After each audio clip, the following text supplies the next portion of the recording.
Hello students आप सभी को हैप्पी न्यू ईयर। नए साल की ढेर सारी शुभकामनाएं। स्टूडेंट 2024 का ये जो न्यू ईयर है आप सभी की लाइफ के अंदर ढेर सारी खुशियां लेके आए, यही आप सभी के लिए मनोकामना है।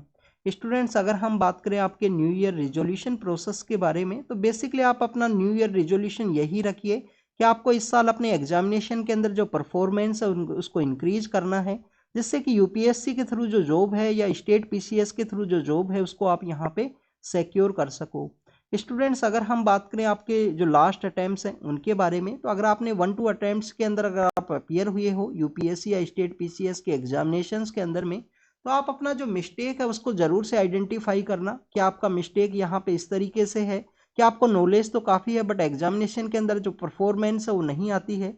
तो उसके बिहाइंड के रीजन यही है कि आपने क्वेश्चंस का प्रैक्टिस नहीं किया होगा। रिवीजन का प्रैक्टिस भी हो सकता है कि आपने जो टॉपिक्स है उनको बार बार रिवाइज ना किया हो, या आपका जो बेसिक्स है उसके अंदर में कमी हो। इसके अलावा भी स्टूडेंट्स और भी काफ़ी सारे जो पॉइंट्स है वो एक इंपॉर्टेंट रोल प्ले करते हैं, जैसे कि एक राइट डायरेक्शन का होना। राइट डायरेक्शन के साथ ही आप देखिए कि कंसिस्टेंसी का भी कमी काफ़ी सारे स्टूडेंट्स में देखने के लिए मिलेगा। 2-3 डेज वो काफ़ी अच्छे से एग्जामिनेशन का तैयारी करेंगे, उसके बाद में वही कॉन्सेप्ट उनका नॉर्मल वे में देखने के लिए मिलेगा। तो इस तरीके का जो भी कमी है उसको आइडेंटिफाई कीजिए अपना, और उसी न्यू ईयर रिजोल्यूशन के अंदर ऐड कीजिए कि उस पुरानी मिस्टेक को आप यहाँ पे दोबारा से रिपीट है वो नहीं करोगे। अगर आपने प्रिपरेशन को जस्ट स्टार्ट किया है स्टूडेंट, तो अपने जो बेसिक्स है उनके ऊपर काफ़ी ज़्यादा अच्छे से ध्यान देना। अगर आपके बेसिक्स आपने मजबूत बनाए अपना जो इनिशियल फेज ऑफ प्रिपरेशन के अंदर ही, तो आपको यूपीएससी के एग्जाम के अंदर में इतना जो स्ट्रगल है वो नहीं देखने के लिए मिलेगा। बेसिक्स किस तरीके से स्टूडेंट्स, जैसे कि देखिए यहाँ पे आधार कार्ड के बारे में मेंशन किया गया है, तो आपको जो बेसिक इन्फॉर्मेशन है उसके बारे में जानकारी होनी चाहिए। जैसे कि आधार कार्ड का जो हमारा आईडी कार्ड होता है, इसके अंदर में कितना डिजिट का ये आईडी कार्ड होगा। यूपीएससी के अंदर एग्जामिनेशन के अंदर इसी तरीके से एक स्टेटमेंट दे दिया जाएगा, आपसे बोल दिया जाएगा क्या वो 16 डिजिट का होता है या 18 डिजिट का है या 8 डिजिट का है। तो उसके बारे में आपको जानकारी होनी चाहिए कि 12 डिजिट का एक यूनिक आइडेंटिफिकेशन नंबर होता है। ये जो यूनिक आइडेंटिफिकेशन नंबर है जो आधार कार्ड के थ्रू मिलता है, क्या ये हमारा यहाँ पे सिटीजनशिप का प्रूफ है या आइडेंटिफिकेशन का प्रूफ है। क्या आप इंडिया के एक पर्सन हो उसका आइडेंटिफिकेशन है आपका, या बेसिकली आपका एक इंडिया का जो सिटीजनशिप है उसका प्रूफ है। तो आपको पता होना चाहिए कि आइडेंटिफिकेशन का प्रूफ है, सिटीजनशिप का नहीं है। क्योंकि 2018 का जो प्रीलिम्स का पेपर था उसके अंदर इस तरीके के स्टेटमेंट के जो क्वेश्चन है वो पूछे गए थे। फिर अगर हम बात करें 2020 के पेपर के बारे में, तो आप देखिए कि वहाँ पे 2020 के पेपर के अंदर जो क्वेश्चन पूछा गया था कि आधार कार्ड का जो डाटा है उसको कितने दिन तक यहाँ पे स्टोर किया जा सकता है, क्योंकि उस समय भी ये टॉपिक न्यूज़ के अंदर में था। तो इस तरीके से जो बेसिक इन्फॉर्मेशन है उसके बारे में आपको जानकारी होनी चाहिए। काफ़ी बार स्टूडेंट्स के अंदर ये प्रॉब्लम देखने के लिए मिलती है, जैसे कि आप देखिए रशिया यूक्रेन क्राइसिस है, उनको सब जानकारी होगी रशिया यूक्रेन क्राइसिस के बारे में कि यूक्रेन को किस तरीके से डिफीट कर दिया गया, कितने एरिया हैं जो रशिया के द्वारा अनेक्स कर लिए गए। बट अगर उनसे बेसिक क्वेश्चन पूछ लिया जाए कि वहाँ पे जो क्रीमिया है उसको अनेक्स किया गया था, या G7 से जब रसिया को रेस्ट्रिगेट किया गया तो G7 की कितनी मेंबर कंट्रीज हैं। ब्लैक सी के बारे में काफ़ी बार न्यूज़ के अंदर रहेगा, तो ब्लैक सी के कौन कौन से कंट्रीज हैं जो वहाँ पे एरिया है वो शेयर करते हैं। उस ब्लैक सी के अराउंड में कितनी जो स्टेट्स हैं जो दूसरे वाटर बॉडीज़ के साथ में जो कनेक्ट करते हैं, उन स्टेट्स के बारे में आपको पता होना चाहिए। होती रिबेलियंस यहाँ न्यूज़ के अंदर हैं, तो आप देखिए कि जो बेबल मंदाब नाम का जो स्टेट है उसके बारे में आपको जानकारी होनी चाहिए कि वो रेड सी को किसके साथ में कनेक्ट करती है। रेड सी के रिगार्डिंग में यहाँ पे इजराइल और हमास का जो कन्फ्लिक्ट है वो भी न्यूज़ के अंदर है, तो आपको बेसिक इन्फॉर्मेशन वो भी होना चाहिए कि रेड सी से क्या इजराइल का डायरेक्ट जो कनेक्शन है वो आपको देखने के लिए मिलता है, गल्फ ऑफ अकाबा के थ्रू जो डायरेक्ट जो उसका जो डायरेक्ट कॉन्टैक्ट है या नहीं है यहाँ पे रेड सी के परस्पेक्टिव से। तो यहाँ पे जो बेसिक इन्फॉर्मेशन है उसको अगर आप स्ट्रॉन्ग बनाओगे तो आपका एग्जामिनेशन के अंदर जो परफॉर्मेंस है वो यहाँ पे इम्प्रूव होगा। और बेसिक्स को इम्प्रूव करने के रिगार्डिंग में यही है कि आपको बार बार रीड करना होगा, बार बार आपका जो बुक है उसको रेफर करना होगा। जैसे कि आप देखिए यहाँ फाइनेंस कमीशन के बारे में मेंशन किया गया है, स्टूडेंट्स को काफ़ी कुछ जानकारी होगी। आप देखिए फाइनेंस कमीशन का जब रिपोर्ट दिया जाएगा तो कुछ स्टेट्स हैं वो वहाँ पे नाराज़ होंगे, कुछ स्टेट्स के द्वारा कहा जाएगा कि हमको जो मनी है वो प्रॉपर अलोकेट नहीं किया गया, इन पॉइंट्स के बेसिस पे मनी अलोकेट किया गया है। पॉपुलेशन को अगर क्राइटेरिया मान लिया जाएगा तो सदर्न इंडिया के जो स्टेट्स हैं वो नाराज़ होंगे, उनके द्वारा कहा जाएगा। तो इस तरीके का ओपिनियन बेस आपको जो पॉलिटिकल जो कमेंट्स है वो देखने के लिए मिलेंगे न्यूज़पेपर्स के अंदर में। तो स्टूडेंट्स को उनके बारे में जानकारी होगी, बट उनसे क्वेश्चन पूछ लिया जाए कि फाइनेंस कमीशन का जो आर्टिकल है वो क्या है, 280 है, कि इनका जो क्वालिफिकेशन वो क्या है, उसके बारे में आपको जानकारी होनी चाहिए। इससे पहले वाले जो फाइनेंस कमीशन थे उसके अंदर डिवोल्यूशन कितना था, जैसे कि वाई बी रेड्डी के दौरान में जो 14 फाइनेंस कमीशन था उसके अंदर 42 था, फिर वो 41 किया गया। उसके बिहाइंड के रीजन ये दिए गए थे कि जम्मू एंड कश्मीर को जो बाइफरकेट किया गया था स्टूडेंट्स उस समय में, जम्मू एंड कश्मीर एंड लद्दाख का जो अलग से यूनियन टेरिटरी बनाया गया था, उस समय एनके सिंह हुआ करते थे यहाँ पे हमारे finance commission. 16 finance commission Panagariya sir के द्वारा यहाँ पे हेड किया जाएगा। तो इस तरीके से जो बेसिक बेसिक इन्फॉर्मेशन है उसको अगर आप यहाँ पे स्ट्रोंग बनाओगे स्टूडेंट, जो एग्जामिनेशन के परस्पेक्टिव से इम्पोर्टेंट है, रेदर देन आपका जो पॉलिटिकल ओपिनियन है उन सबको ना यहाँ पे रीड करते हुए या उन सबको ना सिक्योर करते हुए बेसिक्स को मजबूत कीजिए, जिससे कि आप एग्जामिनेशन के अंदर परफॉर्म करो और आपका जो स्ट्रगल है वो कम से कम देखने के लिए मिले। तो इन सभी टॉपिक्स के बारे में हमने डिस्कस किया। आई होप आप सभी लोग यहाँ पे इम्प्रूव करोगे। आज का जो डिस्कशन है उसे स्टार्ट करते हैं। First news is regarding the जो मनरेगा वर्कर्स हैं उनके पेमेंट कॉन्सेप्ट के बारे में है। आप देखिए कि हमारी गवर्नमेंट के द्वारा जब आधार एनेबल जो पेमेंट सिस्टम है उसको स्टार्ट किया गया था, तो उसका मेन मोटिव क्या था स्टूडेंट्स? आधार एनेबल जो पेमेंट सिस्टम है उसको स्टार्ट किया गया था, तो उसका मेन मोटिव यही था कि हमारी जो स्कीम्स है उसके अंदर एक लीकेज है वो देखने के लिए मिलता था। लीकेज बीस जो मिडिल मैन है उसके द्वारा जो करप्शन है वो कैरी आउट किए जाते थे। तो उस करप्शन को रिमूव करने के ही पर्सपेक्टिव से जो जेम ट्रिनिटी का जो कॉन्सेप्ट है, डायरेक्ट बेनिफिट ट्रांसफर है, जेम ट्रिनिटी का जो कॉन्सेप्ट है, आधार एनेबल जो पेमेंट सिस्टम है जिसके थ्रू पेमेंट है उसको रिलीज किया जाता है, इन सबको स्टार्ट किया गया गवर्नमेंट के द्वारा। आधार कार्ड को बैंक के साथ में लिंकेज वहां पे कैरी आउट किया गया था, तो उसी के बारे में न्यूज है कि मैंडेटरी बताया गया है आधार एनेबल पेमेंट सिस्टम के अंदर में यहाँ पे मनी है उसको रिलीज करने के पर्सपेक्टिव से मनरेगा वर्कर्स को अपना जो आधार कार्ड है उसको लिंकेज करना होगा, जिससे कि यहाँ पे जो पैसा है वो ट्रांसफर किया जा सके गवर्नमेंट अथॉरिटीज के द्वारा। यहाँ पे कुछ डाटा के बारे में भी डिस्कस किया गया है। अब हम बात करें स्टूडेंट्स एमजी नरेगा वर्कर्स के बारे में। आप देखिए कि वेस्ट बंगाल की जो गवर्नमेंट है उसके द्वारा भी एक प्रोटेस्ट है उसको कैरी आउट किया गया था कि उनको जो मनी है वो रिलीज नहीं किया गया सेंट्रल अथॉरिटीज के द्वारा। 2005 के समय जब इस प्रोग्राम को स्टार्ट किया गया था गवर्नमेंट के द्वारा, तो नरेगा इसका नाम हुआ करता था, national rural employment guarantee scheme है। बाद में महात्मा गांधी जी का जो नाम है वो यहाँ पे ऐड किया गया। आप देखिए कि ये कौन सी मिनिस्ट्री के अंडर में आता है, क्या ये मिनिस्ट्री ऑफ पंचायती राज के अंडर में देखने के लिए मिलेगा या मिनिस्ट्री ऑफ रूरल डेवलपमेंट के अंदर में है? तो इसके बारे में आपको जानकारी होनी चाहिए, कमेंट सेक्शन के अंदर आप बताना। इसके अंदर जो एम्प्लॉयमेंट है उसको सिक्योर किया जाता है, बट इसके भी कुछ कंसर्न्स हैं। कंसर्न्स क्या है कि यहाँ पे कोई भी स्किल है उसका जरूरी नहीं है। और आप देखिए कि प्रेजेंट समय में आपको वर्ल्ड के अंदर अगर आपको जॉब सिक्योर करना है तो आपका कोई ना कोई स्किल है वो होना चाहिए।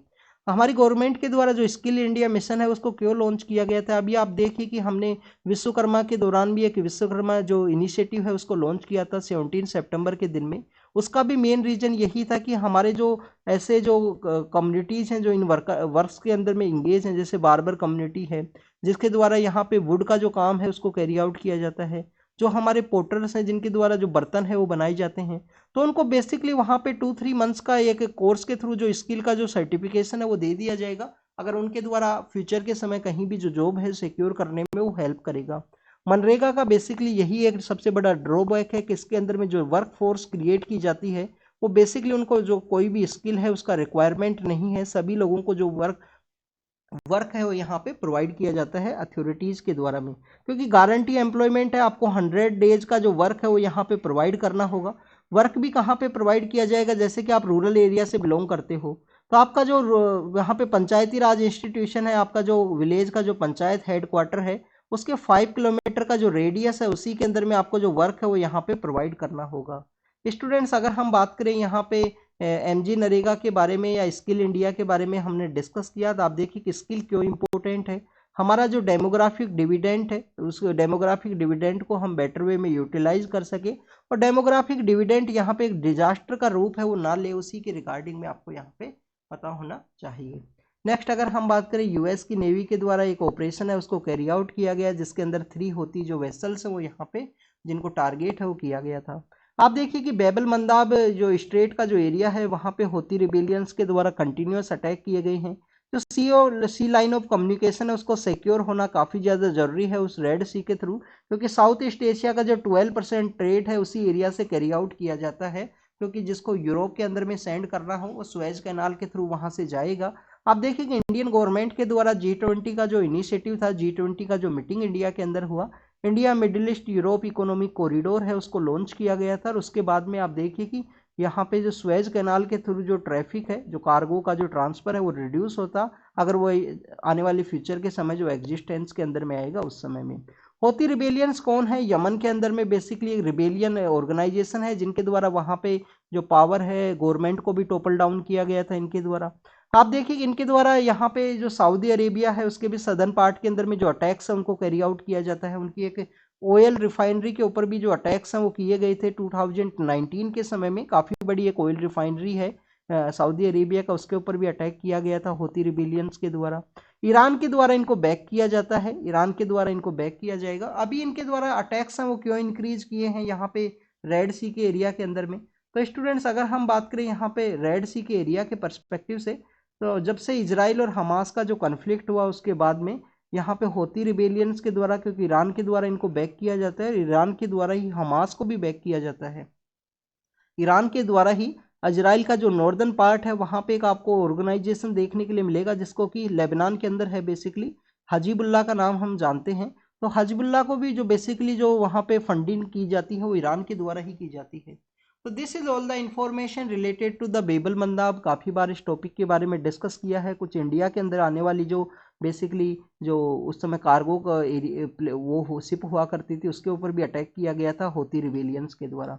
मोरिया नाम का जो जगह है ये कहाँ है? मणिपुर के अंदर में है। आप देखिए कुछ दिन पहले हमने एक पॉजिटिव न्यूज़ को रीड किया था। एक ट्राइबल ग्रुप से दूसरे ट्राइबल ग्रुप का जो सेटलमेंट है उसके अंदर एक महिला पाई गई थी, उसको उस ट्राइबल ग्रुप के द्वारा पुलिस को सौंप दिया गया था। कोई भी उनके अगेंस्ट में जो एट्रोसिटी है उसको कैरी आउट नहीं किया गया था। कुकी जो कम्युनिटी है उसकी जो महिला है मैतीज के अंदर में पाया गया था, उसको वहाँ पे पुलिस को सौंपा गया था। तो आप देखिए कि मोरिया नाम की जो जगह है, मोरिया नाम की जो जगह है, ये हमारे यूपीएससी के अंदर भी काफ़ी ज़्यादा इंपॉर्टेंट है। हम आईएमटी हाईवे के बारे में रीड करते हैं। आईएमटी हाईवे क्या है? इंडिया म्यांमार थाईलैंड का जो हाईवे है उसके अंदर मोरिया से ही बेसिकली जो वहाँ पे जो हाईवे है ये ओरिजिनेट होगा, वहाँ से स्टार्ट होगा। एक स्टूडेंट्स वहाँ पे एक जगह है मोइरांग नाम का भी एक जगह है मणिपुर के अंदर में, इसी सिमिलर नेम के साथ में आपको देखने के लिए मिलेगा मोइरांग। आप देखिए कि इंडिया का जो मेन लैंड है वहाँ पे जो नेताजी सुभाष चंद्र बोस के लीडरशिप के अंदर में आज़ाद हिंद फौज जब चलती है, सिंगापुर के एरिया से जब चलती है और इंडिया में जब पहुँचती है, तो आप देखिए कि मोइरांग नाम की जो जगह है वहाँ पे ही आज़ाद हिंद फौज के द्वारा जो फ्लैग है उसको वहाँ पे होस्ट किया गया था। तो मोरांग जो मणिपुर के अंदर है वहाँ पे फर्स्ट टाइम उनके द्वारा होस्ट किया गया। वहीं से ही उनके द्वारा कंट्री को रेडियो के थ्रू एड्रेस भी किया गया था, जहाँ फर्स्ट टाइम जो बापू जो वर्ड है गांधी जी के द्वारा सुभाष चंद्र बोस के द्वारा यूज किया गया था। वहाँ पे एक यूनिवर्सिटी है उसको भी ओपन किया गया था कुछ साल पहले। नेक्स्ट अगर हम बात करें फाइनेंस कमीशन के बारे में है, तो आप देखिए कि आर्टिकल 280 के अंडर में जो फाइनेंस कमीशन है वो कॉन्स्टिट्यूट किया जाता है गवर्नमेंट के द्वारा। जो 16 फाइनेंस कमीशन है उसको यहाँ पे कॉन्स्टिट्यूट किया गया। फाइनेंस कमीशन एक क्वासी जुडिशियल बॉडी का रोल प्ले करेगा। इनके द्वारा प्रेसिडेंट के द्वारा एवरी 5 ईयर के अंदर इनका जो अपॉइंटमेंट है उसको कैरी आउट किया जाता है, कॉन्स्टिट्यूशन है वो कैरी आउट किया जाता है। एक इसके अंदर चेयरमैन होंगे जिसके अंदर आप देखिए कि अरविंद पनगड़िया है, उनको इनका हेड बनाया गया है 16 फाइनेंस कमीशन का। 14 एंड 15 के बारे में ऑलरेडी हमने रीड किया। 14 के अंदर वाईवी रेड्डी हुआ करते थे। 15 के अंदर में आप देखिए कि हमारे जो एनके सिंह है वो हेड हुआ करते थे। और डिवोल्यूशन प्रोसेस के बारे में भी हमने रीड किया, जो बेसिकली पहले 42 था उसके बाद में उसको रिड्यूस करके 41 कर दिया गया, क्योंकि जम्मू एंड कश्मीर को यूटी के रूप में बाइफरकेट किया गया था। अगर हम बात करें यहाँ पे चेयरमैन एंड 4 मेंबर्स के बारे में, तो आपको जानकारी होनी चाहिए कि जो 4 मेंबर्स है उनका जो चेयरमैन का जो क्वालिफिकेशन है उसके बारे में बताया नहीं गया है।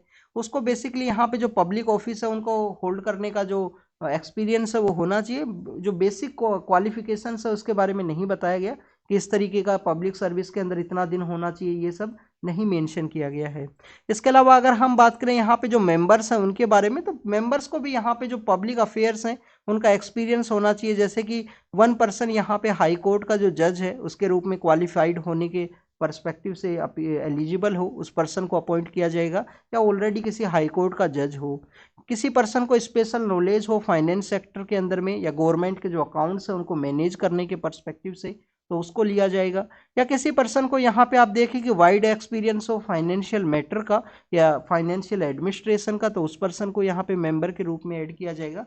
या इकोनॉमिक्स के रिगार्डिंग में किसी पर्सन को एक इंपॉर्टेंट अगर यहाँ पे नॉलेज है, तो उन 4 मेंबर्स को यहाँ पे फाइनेंस कमीशन के अंदर चेयरमैन के साथ में, चेयरमैन जिसको कि पब्लिक अफेयर्स का यहाँ पे एक्सपीरियंस है वो होना चाहिए। क्या कोई एज फिक्स है क्या? फाइनेंस कमिश्नर जिनको बनाया जाएगा उनका एज फिक्स है क्या? इसके बारे में आप कमेंट सेक्शन के अंदर बताना। और स्टूडेंट्स कमेंट्स के अंदर में पार्टिसिपेट कीजिए। अगर आप कमेंट्स के अंदर भी नहीं करते हो तो अपना जो नोट जहाँ पे नोट डाउन करते हो इन्फॉर्मेशन वहाँ पे रेगुलरली उनको रिवाइज कीजिए। गूगल भी करना अगर आपको ज़रूरत पड़े, क्योंकि गूगल करने से हो सकता है उस टॉपिक के बारे में आप एक बार जान जाओ। नेक्स्ट अगर हम बात करें फाइनेंस कमीशन के फंक्शंस के बारे में, तो आप देखिए कि जो डिस्ट्रीब्यूशन है नेट प्रोसीड ऑफ टैक्सेस का जो डिस्ट्रीब्यूशन है सेंटर एंड स्टेट के बीच में, उसको इनके द्वारा कैरी आउट किया जाता है, अलोकेट किया जाता है इनके द्वारा जो स्टेट्स का रेस्पेक्टिव शेयर्स है उसके बारे में। आप देखिए कि इनका जो प्रिंसिपल आपको जो मोटिव है वो देखने के लिए मिलेगा कि जो ग्रांट इन एड है स्टेट्स को जो प्रोवाइड करनी होती है सेंटर के द्वारा, उसको अभी जो मेन प्रिंसिपल है वो डिसाइड किया जाएगा फाइनेंस कमीशन के द्वारा। इसके अलावा अगर हम बात करें स्टूडेंट्स, कुछ यहाँ पे जो मेजर्स हैं वो लेने जरूरी हैं। तो regarding the consolidate fund of India के रिगार्डिंग में स्टेट से जो पंचायत को जो पैसा यहाँ पे ट्रांसफ़र करना होता है उसके पर्सपेक्टिव से जो बेसिक रिकमेंडेशंस हैं वो यहाँ पे स्टेट फाइनेंस कमीशन को जो बेसिक रिकमेंडेशंस देनी होती हैं वो फाइनेंस कमीशन के द्वारा उस फंक्शन को भी किया जाएगा। इसके अलावा कुछ ऐसे फंक्शंस होते हैं जो इंपॉर्टेंट होते हैं एग्जाम के पर्सपेक्टिव से, जिनको प्रेसिडेंट के द्वारा अलोकेट किया जाता है फाइनेंस कमीशन को, तो उसके बारे में भी आपको जानकारी होनी चाहिए। अब यहाँ पे आप देखिए कि कौन कौन से यहाँ पे जो टर्म ऑफ रेफरेंस है जिनके बेसिस पे इस फाइनेंस कमीशन के द्वारा जो मनी है वो अलोकेट किया जाएगा, उसके बारे में आप रीड करना। आधार कार्ड के बारे में हमने यहाँ पे रीड नहीं किया था, तो आपको आधार कार्ड के बारे में जो बेसिक इन्फॉर्मेशन है उसके बारे में भी जानकारी होनी चाहिए कि आधार कार्ड बेसिकली है क्या। आप देखिए कि 2009 के समय इसको स्टार्ट किया गया था। उस समय यूनिक आइडेंटिफिकेशन जो अथॉरिटी ऑफ इंडिया है उसको क्रिएट किया गया। एवरी इंडिविजुअल जो रेजिडेंट है इंडिया का उसका जो आधार कार्ड है वो बनाना था। 12 डिजिट का एक आइडेंटिफिकेशन कार्ड है उसको यहाँ पे बनाया जाएगा। आप देखिए कि गवर्नमेंट के द्वारा 9 के समय इसको लॉन्च किया गया रेजिडेंट के पर्सपेक्टिव से और मैंडेटरी कर दिया गया कुछ गवर्नमेंट सर्विस के अंदर में इसको लेटर फेज के अंदर में। अगर हम इसके applicability unique identification authority of India in सभी के बारे में बात करें तो आपको आप देखिए कि इसका एक केस है 2016 के अंदर में। 2016 में आधार कार्ड के रिगार्डिंग में केस है जिसके अंदर में आधार कार्ड का जो यूज है वो कौन कौन से एरियाज के अंदर में किया जा सकता है उसके बारे में बताया गया है। इसका एक वर्चुअल आईडी कार्ड भी आपको देखने के लिए मिलेगा जिसके अंदर 16 डिजिट का एक रैंडम नंबर है वो वहाँ पे वर्चुअल आईडी के रूप में सेंड किया जाएगा ई KYC का जो कॉन्सेप्ट है उसके पर्सपेक्टिव से। इसके अलावा स्टूडेंट्स अगर हम बात करें यहाँ पे जो इलेक्शन वोटिंग आईडी है जो आपका इलेक्शन का जो वोटिंग आईडी कार्ड है उसके रिगार्डिंग में भी इसका जो लिंकेज है उसके बारे में जो एक एक्ट है उसको पास किया गया था 2021 के समय में। तो this is all the information related to Aadhaar के बारे में। बायोमेट्रिक ऑथेंटिकेशन इसका एक लिमिटेशन आपको देखने के लिए मिलेगा। डेमोग्राफी का जो डिटेल्स है वो अनरिलायबल है इसका बेसिकली, और सिक्योरिटी रिस्क है जिसके रिगार्डिंग में जो कंसर्न्स है समय समय पर रेज किए जाते हैं या सुप्रीम कोर्ट के द्वारा जो आधार का जो डाटाबेस है उसका मेटा डाटाबेस का मैंडेट के रिगार्डिंग में सुप्रीम कोर्ट का जो जजमेंट है वो आपको देखने के लिए मिलता है। प्रीलिम्स के अंदर में 2018 एंड 2020 के समय जो क्वेश्चन है वो पूछे गए थे। 18 के अंदर बेसिक क्वेश्चन थे, क्या सिटीजनशिप या डोमिसाइल का ये प्रूफ के रूप में हुआ करता है या नहीं हुआ करता है। एक बार आधार कार्ड का जो डाटा बन गया क्या उसको दोबारा से डीएक्टिवेट नहीं किया जा सकता या ओमिट नहीं किया जा सकता है अथॉरिटीज़ के द्वारा। तो ऐसे क्वेश्चन 2018 के समय पूछे गए थे।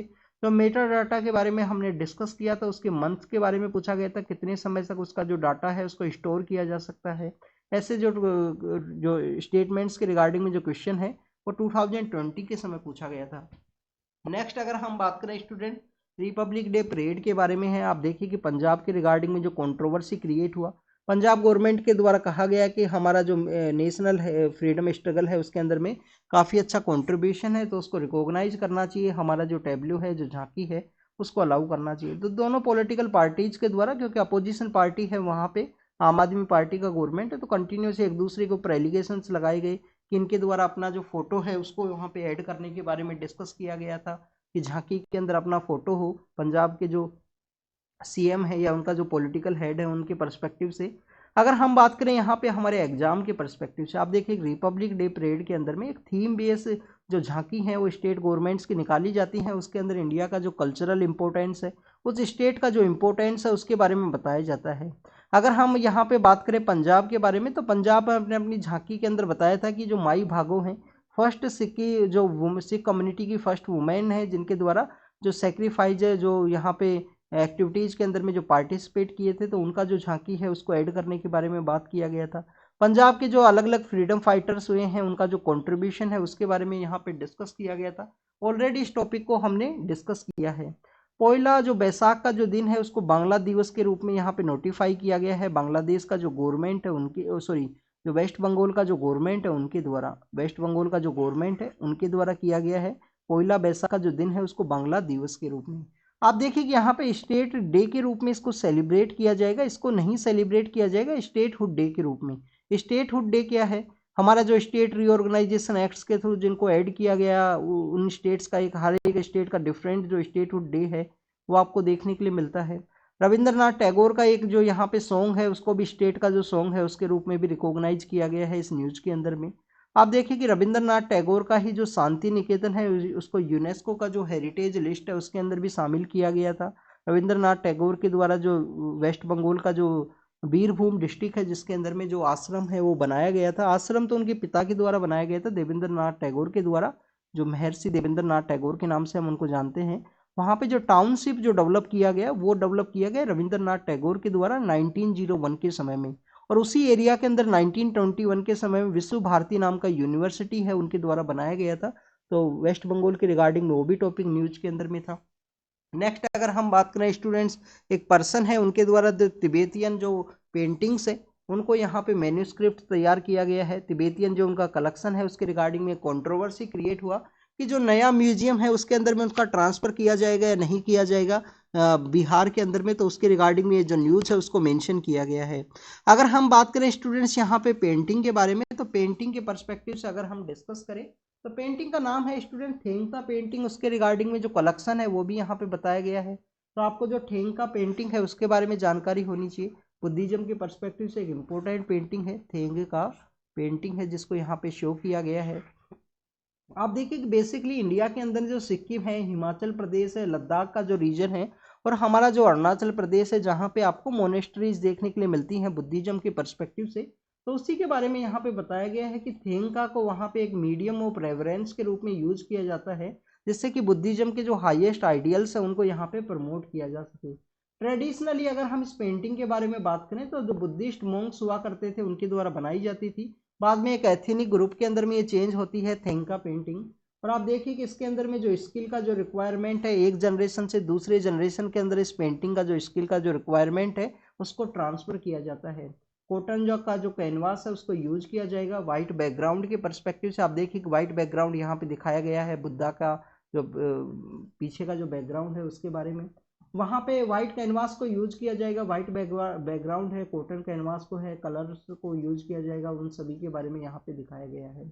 एक बार अगर पेंटिंग यहाँ पे डन हो जाती है तो ऑफ्टन उसको यहाँ पे कलरफुल जो स्किल ब्रॉडकिड्स है उसके अंदर में वहाँ पे ऐड किया जाता है थेंका पेंटिंग को। तो ये फोक पेंटिंग का पार्ट है। आप देखिए कुछ दिन पहले हमने वर्ली पेंटिंग के बारे में भी डिस्कस किया था। वर्लिंग पेंटिंग कहाँ पे? गुजरात और महाराष्ट्र का जो बॉर्डर एरियाज है जहाँ पे ज्योमेट्री को यूज किया जाता है, रेड कलर को यूज किया जाएगा, वाइट जो पिगमेंट्स है वो देखने के लिए मिलते हैं, सर्किल बनाया जाएगा, स्क्वायर बनाया जाएगा, रेक्टेंगल वहाँ पे क्रिएट किया जाएगा। तो इस तरीके से जो वर्ली पेंटिंग का जो इम्पोर्टेंस है उसके बारे में भी हमने रीड किया था। अभी जब मार्च की जो करंट अफेयर्स हमने डिस्कस किए तो एक फर्ड पेंटिंग है जिसका राजस्थान से ओरिजिन आपको देखने के लिए मिलता है। तो उस पेंटिंग के बारे में मार्च के जो करंट अफेयर्स हैं उसके अंदर डिस्कस किया था कि कोविड-19 के समय में मैसेज डिलीवरी के परस्पेक्टिव से जो फर्ड पेंटिंग है उसको यूज किया गया। फर्ड मीन्स क्या होता है? कोई भी कॉटन का जो क्लॉथ है। तो यहाँ पे थेंका पेंटिंग है। वर्ली पेंटिंग जो गुजरात और महाराष्ट्र के रीजन के अंदर बनाया जाता है ट्राइबल कम्युनिटीज़ के द्वारा, और वहाँ पे ज्योमेट्रीज हैं वो देखने के लिए मिलती है। ज्योमेट्री मीन्स हमारा जो ट्राइंगल, रेक्टेंगल, स्क्वायर, सर्किल ये सब यूज किया जाता है उस पेंटिंग के अंदर में। फर्ड पेंटिंग क्या है? मार्च के मंथ के समय न्यूज़ थी और न्यूज़ के अंदर में मेंशन था। और फर्ड मीन्स कपड़ा है, हमारा जो क्लॉथ है, क्लॉथ का एक पीस है, उसको यूज किया जाता है पेंटिंग के रूप में।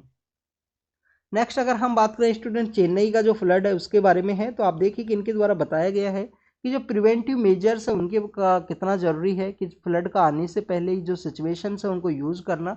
और इनके द्वारा बताया गया कि जो मिचोंग नाम का जो साइक्लोन आया उसके बाद में हैवी रेनफॉल हुआ सदर्न पार्ट ऑफ तमिलनाडु के अंदर में। तो आप देखिए कि वहाँ पे जो इलेक्ट्रिसिटी का जो सप्लाई है काफ़ी कुछ एरियाज़ के अंदर में कैरी आउट नहीं किया गया। तो उसी के रिगार्डिंग में इनके द्वारा डिस्कस किया गया है कि जब भी फ्लड का ऐसा सिचुएशन क्रिएट हो, क्योंकि फ्लड सडनली तो नहीं आएगा स्टूडेंट्स, कि ऐसा तो नहीं है कि यहाँ पे एकदम से एक्सेसिव रेनफॉल हुआ और फ्लड का सिचुएशन क्रिएट हुआ।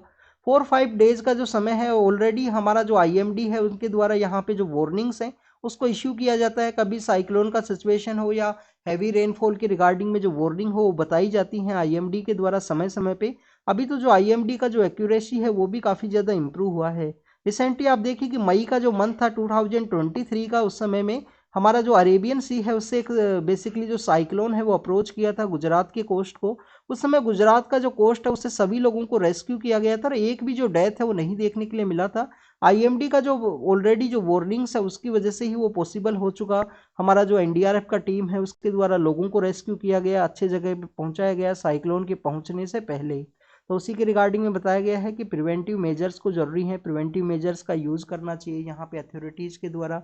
जिसके अंदर कहा गया है कि जो इलेक्ट्रिसिटी का सप्लाई है अभी तक नहीं किया गया है। हो सकता है कि उसके बिहाइंड के रीजंस ये बताए गए कि यहाँ पे जो पानी होने की वजह से कई एरियाज में पानी फिल होने की वजह से और इलेक्ट्रिसिटी के जो वायर्स हैं वो ब्रेक हुए हैं। तो अगर पानी को सप्लाई किया जाएगा तो बेसिकली वहाँ पे जो इलेक्ट्रिक शॉक्स हैं वो लग सकते हैं, लोगों का जो डेथ है वो हो सकता है। तो इसके अंदर में कहा गया है कि ब्यूरोक्रेटिक जो यहाँ पे प्रोसीजर है उसके अंदर कंप्लीट एरिया को ऐसे एज ए यूनिट के रूप में डील किया जाता है। आप देखिए कि यहाँ पे चेन्नई के अंदर सभी जगह तो पानी का प्रॉब्लम नहीं होगा, बाकी सारे और एरियाज है उसके अंदर में जो इलेक्ट्रिसिटी है उसका सप्लाई किया जाए प्रॉपर। यहाँ पे जो प्रिवेंटिव मेजर्स है उनको अगर लिया जाता यहाँ पे पोल का जो सेफ्टी है उसके परस्पेक्टिव से, और दूसरे जो डिफरेंट एरियाज हैं जैसे कि सेफ जो ड्रिंकिंग वाटर है, इन सभी के बारे में यहाँ पे मेंशन किया गया है। प्रिवेंटिव मेजर्स के बारे में डिस्कशन है। आप देखिए कि काफ़ी अच्छा केस स्टडी है कि किस तरीके से कोई भी अगर साइक्लोन का सिचुएशन या इमरजेंसी का सिचुएशन क्रिएट हो तो कैसे यहाँ पे फेज वाइज मैनर में अलग अलग एरियाज को डील करना है जिससे कि कंप्लीटली जो डिस्टरबेंस है वो ना हो। अगर आप कंप्लीट यूनिट को एज ए एरिया के रूप में यहाँ पे मेजर करोगे तो आपको ये देखिए कि उन सभी के रिगार्डिंग में आप रेस्ट्रिक्शंस है उसको इम्पोज कर दोगे। सभी के रिगार्डिंग में जो सर्विलेंस है, जो भी आपको एक्टिविटी कैरी आउट करना है वो आप यहाँ पे करोगे। नेक्स्ट अगर हम बात करें एआई के जो चैटबॉट्स हैं उनके बारे में बात की गई है। आप देखिए कि हमारा बैंकिंग सेक्टर ही नहीं, अगर आप फूड डिलीवरी ऐप को भी यूज़ करते हो ना स्टूडेंट, तो आपको भी वहाँ पे भी एआई के जो चैटबॉट्स है वही देखने के लिए मिलेंगे और उनके द्वारा जो रिपीटेड जो ऑप्शंस है वो दिखाया जाएगा। ये सबसे बड़ा जो मिस्टेक है वो देखने के लिए मिलेगा। जैसे कि सपोज कीजिए आपने जोमेटो या स्विगी है इनसे जो फूड फूड का जो ऑर्डर है वो किया है, तो आपका अगर ऑर्डर नहीं पहुंचता है, आपको और कोई बात करनी हो तो आपको सिंपल जो सेम प्रोसीजर है वही देखने के लिए मिलेगा एआई चैटबॉट्स के थ्रू में। तो एआई चैटबॉट्स जो इंडियन बैंकिंग सेक्टर के अंदर भी यूज किए गए हैं, उनका जो राइज है वो इंक्रीज हुआ है, उसके बारे में डिस्कस किया गया है।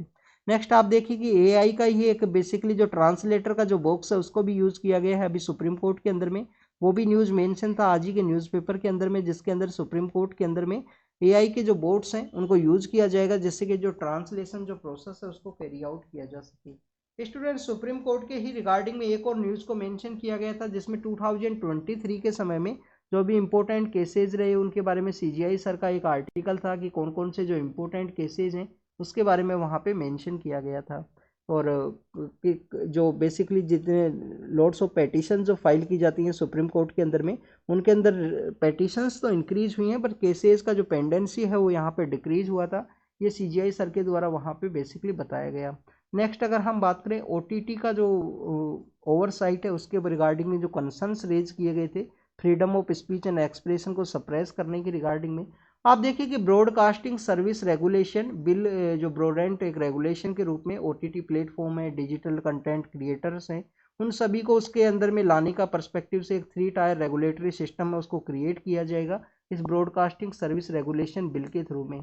नो पर्सन या कोई ब्रॉडकास्टिंग कंपनी है वो यहाँ पे जो सर्विस को प्रोवाइड करती है या नेटवर्क को रन करती है तो विदाउट फॉर्मल रजिस्ट्रेशन, या अगर हम बात करें गवर्नमेंट का जो केबल का जो इंटीमेशन है या सैटेलाइट ऑपरेशन के थ्रू अपना जो अप्रूवल है उसको यहाँ पे गेन करना ही होगा।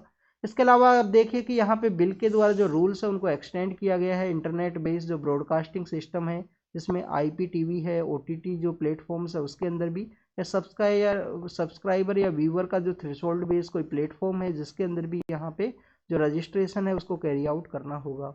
सेंट्रल जो यहाँ पे कंटेंट इवोल्यूशन जो कमेटी है उसके द्वारा प्रपोजल किया गया है कि सर्टिफिकेशन और प्रोग्राम है उनके द्वारा कैरी आउट किए जाए। जो यहाँ पे कंटेंट इवोल्यूशन जो कमेटी है उनके द्वारा सर्टिफिकेशन और प्रोग्राम है उनको कैरी आउट किया जाएगा सेल्फ रेगुलेटरी एक फ्रेमवर्क है जिसके अंदर कमेटी एंड काउंसिल के द्वारा ये सब जो कौन कौन सा गाइडलाइंस है, किस तरीके से सर्टिफिकेशन दिया जाएगा प्रोग्राम को, उन गाइडलाइंस को यहाँ पे कैरी आउट किया जाएगा। 30 डेज का वहाँ पे जो सीजर के रिगार्डिंग में जो टाइम है वो दिया गया है। कंप्लाइंस जो कंपाइलेंस है उनको मैंडेटरी रूप से इम्प्लीमेंट करने के परस्पेक्टिव से। तो यहाँ पे जो freedom of speech and expression है उसका एक फियर है वो भी रेज किया गया है। पोटेंशियल एक सेंसरशिप का एक इम्पैक्ट हो सकता है आने वाले समय में, तो उसी के रिगार्डिंग में जो यहाँ पे इस OTT के रिगार्डिंग में जो ब्रॉडकास्टिंग का जो बिल है वो जो लाया गया है उसके रिगार्डिंग में जो कंसर्न्स है वो रेज किए गए हैं। नेक्स्ट अगर हम बात करें स्टूडेंट्स, गिलानी एक बेसिकली आपको कश्मीर के एक लीडर देखने के लिए मिलते हैं जिनका तहरीक हुर्रियत नाम का जो ऑर्गेनाइजेशन हुआ करता था उसको अनलॉफुल जो बॉडी है उसके रूप में डिक्लेयर कर दिया गया है। आप देखिए UAPA एक्ट के अंडर में कल भी हमने रीड किया था कि बब्बर खालसा जो ऑर्गेनाइजेशन है उसके एक पर्सन को यहाँ पे इंडिविजुअल टेररिस्ट के रूप में डिक्लेयर किया था। अभी यहाँ पे गिलानी का जो बेस्ड ऑर्गेनाइजेशन है उसको भी यहाँ पे अनलॉफुल बॉडी के रूप में डिक्लेयर किया गया। उसके बिहाइंड के रीजन क्या है स्टूडेंट्स, क्यों इनका जो ऑर्गेनाइजेशन है उसको अनलॉफुल बॉडी के रूप में डिक्लेयर किया गया? तो इनका बेसिकली जो टेंडेंसी इस तरीके का आपको देखने के लिए मिलेगा कि जम्मू एंड कश्मीर को सेपरेट करना है इंडिया का जो एरिया है उससे। तो सेपरेटिस्ट जो पॉलिसी है, सेपरेटिस्ट जो टेंडेंसी है वो देखने के लिए मिलती है इनका ऑर्गेनाइजेशन का। उसी की रिगार्डिंग में इनका जो ऑर्गेनाइजेशन है जिसको अनलॉफुल बॉडी के रूप में डिक्लेयर किया गया है। बेबल मंदाब जो स्टेट है उसके बारे में हमने डिस्कस किया। तो इंडियन नेवी के द्वारा यहाँ पे अपने जो भी जो शिप्स आने वाले हैं, जो फ्लाइट्स हैं, उनको बेसिकली यहाँ पे प्रॉपर वे में जो सेफ्टी एंड सिक्योरिटी के रिगार्डिंग में अपने जो डिस्ट्रॉयर्स हैं उनको वहाँ पे डिप्लॉय किया गया है नेवी के द्वारा। तो मेन मोटिव यही है कि जो सी लाइन ऑफ कम्युनिकेशन है उनको सिक्योर किया जा सके। इंडिया एक नेट सिक्योरिटी प्रोवाइडर भी है। इंडिया एक नेट सिक्योरिटी प्रोवाइडर का जो रोल है वो भी प्ले करता है इंडियन ओशियन रीजन के अंदर में। और आप देखिए कि USA के द्वारा एक इनिशिएटिव को भी लॉन्च किया गया था जिसमें काफ़ी सारे कंट्रीज के द्वारा जो जॉइंट पेट्रोलिंग है उसको कैरी आउट किया जाएगा उस रेड सी के एरिया के अंदर में, जिससे कि इन अटैक्स को रोका जा सके। PM सर के द्वारा जो मन की बात प्रोग्राम है उसके अंदर में काफ़ी सारे जो 2023 के जो इनिशिएटिव्स हैं उसके बारे में उनके द्वारा मेंशन किया गया।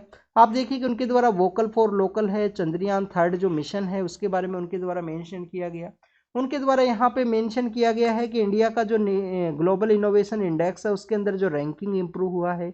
हमारे जो गेम्स के अंदर जो स्पोर्ट्स पर्सन है उनका यहाँ पे जो मेडल टैली के अंदर जो इम्प्रूवमेंट होना, 2024 के अंदर जो पेरिस के अंदर ओलंपिक होने वाले हैं, तो उन सभी के रिगार्डिंग में जो इन्फॉर्मेशन है वो यहाँ पे PM सर के द्वारा जो मन की बात प्रोग्राम है उसके अंदर में मेंशन किया गया।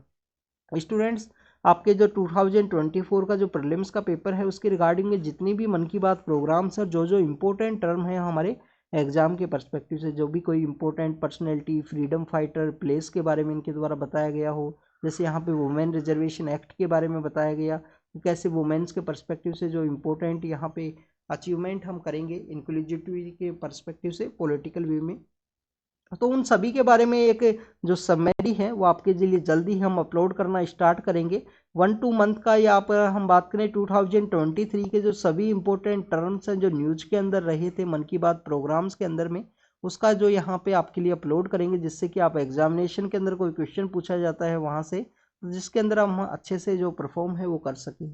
नेक्स्ट अगर हम बात करें उड़ीसा के बारे में है, आप देखिए उड़ीसा के अंदर जो बेसिकली वहाँ पे सिचुएशन इस तरीके से देखने के लिए मिलता था कि बारिश ना होने की वजह से लोगों को काफ़ी सारी जो प्रॉब्लम्स है उसका जो प्रॉब्लम्स है वो फेस करना होता था। तो उन्हीं सब एरियाज़ के अंदर में जो फूड का जो क्राइसिस है, जो वहाँ पर फार्मर्स का जो इनकम का जो क्राइसिस है, उसके रिगार्डिंग में जो लेमन ग्रास है और मिंट है उसको यूज़ किया गया है उन एरियाज़ के अंदर में।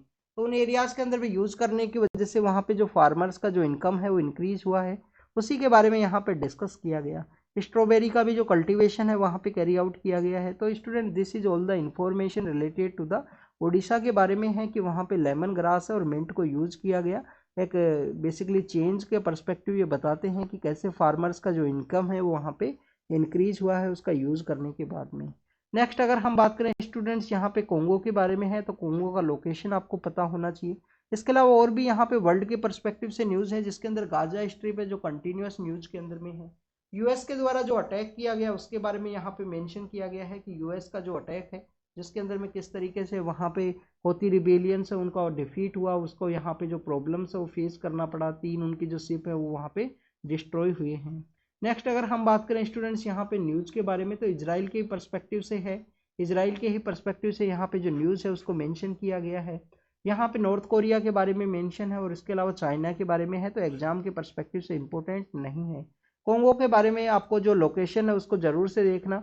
इसके अलावा स्टूडेंट्स आप देखिए कि यहाँ पे इजराइल के पर्सपेक्टिव से यहाँ पे बताया गया है कि इजराइल रेडी है, अपना जो शिप्स है उनको यहाँ पे अलाउ कर दिया गया है कि जो गाजा के जो सोर्स है वो वहाँ पे विजिट किया जाए उनके द्वारा। अटैक्स है उनको भी यहाँ पे कैरी आउट किया गया है इजराइल के द्वारा। 2007 के समय से जो यहाँ पे इजराइल के जो शिप्स हैं वो गाजा के एरिया के अंदर में वहाँ पे बैन हुआ करते थे, बैन वहाँ पे इम्पोज किया गया था। तो student this is all information related to today's newspaper. आप रीड कीजिए, रिवाइज कीजिए और आपको फिर से हैप्पी न्यू ईयर, ढेर सारी शुभकामनाएं। 2024 का आपको हार्डवर्क को करना है अच्छे से, जिससे कि आप अच्छे से परफॉर्म है वो कर सको एग्जामिनेशन के अंदर में। तो thank you students, thank you very much.